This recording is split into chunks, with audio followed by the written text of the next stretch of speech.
私も君もだ。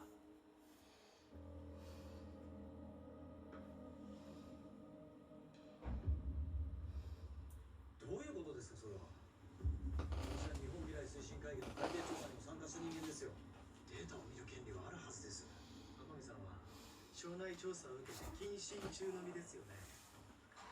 取り合わないよう上から言われておりますので。